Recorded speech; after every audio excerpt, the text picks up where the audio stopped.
Неге кейбір адамдар ақша жинай алмайды? Қазір көп адамдар ойлайды, ақша жинай алмайтын адам тәртіпсіз, ақша қолда тұрмайтын адамдар әлсіздер деп.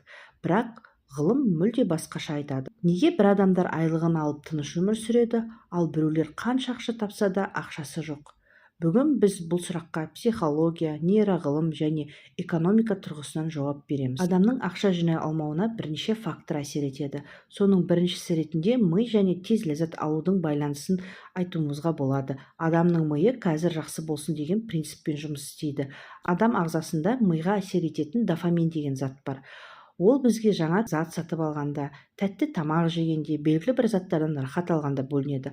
Ал ақша жинауға келсек, ол бірден рахат бермейді.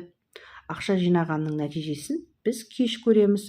Сондықтан ми үшін қазір жұмсау пайдалы болып көрінеді, ал кейінге ақшаны сақтау қауіпті болып көрінеді. Сондықтан бұны жалқаулыққа емес, эволюциялық механизм ретінде көруге болады. Екінші фактор ретінде бала кездегі қаржылық бағдарламаны айтуға болады. Психологияда financial script деген ұғым бар.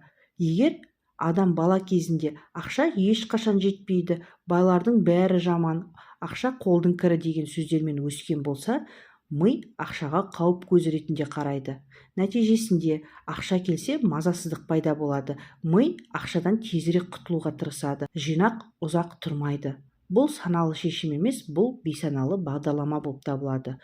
Үшінші факторға стресс және кедейліктің миға әсерін айтуға болады. Ғылыми зерттеулер көрсеткендей, ұзақ уақыт қаржылық стресс жағдайында жүрген адамның назар қою қабілеті төмендейді, жоспарлауы қиындайды, импульсивті шешімдерді тез қабылдайды. Сондықтан кедейлік тек ақшаның аздығы емес, ол мидың шаршауы.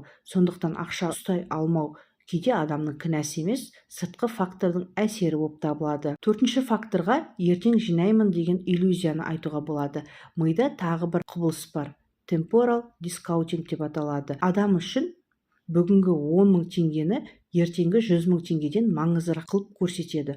Сол үшін келесі айдан бастап жинаймын, жалақым өссе жинаймын деген иллюзиямен өмір сүреді. Енді қызығы, неге байлар ақшаны жинай алады деген сұраққа жауап бере кетейік. Бір қызығы, бай адамдардың да еркі мықты емес. Бірақ оларда кедейлерге қарағанда автоматты жинақ және бөлек шоттары болады. Ақша алдымен сол жинаққа кетеді, сосын ғана шығындарға жұмсалады.